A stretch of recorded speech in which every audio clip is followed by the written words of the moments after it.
தமிழ்நாட்டில் பாஜக மாநில தலைவராக அண்ணாமலை இருந்தபோது சிறப்பாக செயல்பட்டு பாஜகவின் ஓட்டு வங்கியை கணிசமாக உயர்த்தியிருந்தார்.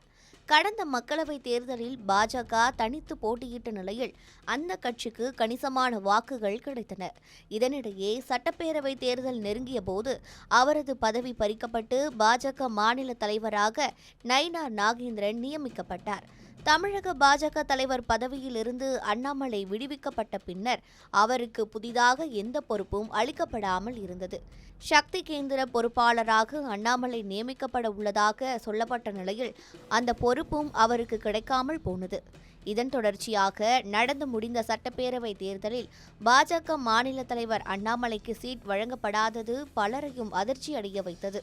தமிழ்நாட்டில் பாஜகவின் வளர்ச்சிக்கு அர்ப்பணிப்போடு செயல்பட்ட அண்ணாமலை புறக்கணிக்கப்பட்டது அவரது ஆதரவாளர்களை அதிருப்தியில் ஆழ்த்தியிருந்தது.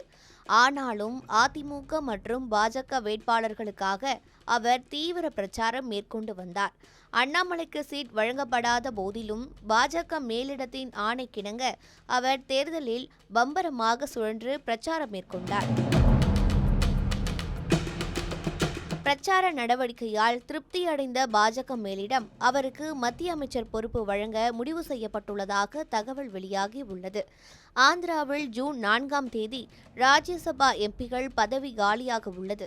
பதவிக்காலம் முடிவடையும் 3 எம்பிகளும் YSR காங்கிரஸ் கட்சியை சேர்ந்தவர்கள். இந்த முறை அந்த கட்சிக்கு போதுமான எம்எல்ஏக்கள் பலம் இல்லாததால் தெலுங்கு தேசம் மற்றும் பாஜகவுக்கு வாய்ப்பு ஏற்பட்டுள்ளது.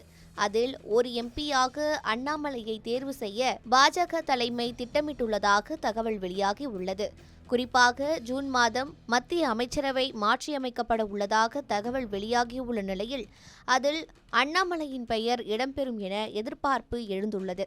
கடந்த சில சட்டசபை தேர்தலுக்கு பிறகு முருகனுக்கு ராஜ்யசபா எம்பியாக தேர்வு செய்யப்பட்டு மத்திய இணையமைச்சராக பொறுப்பேற்றார்.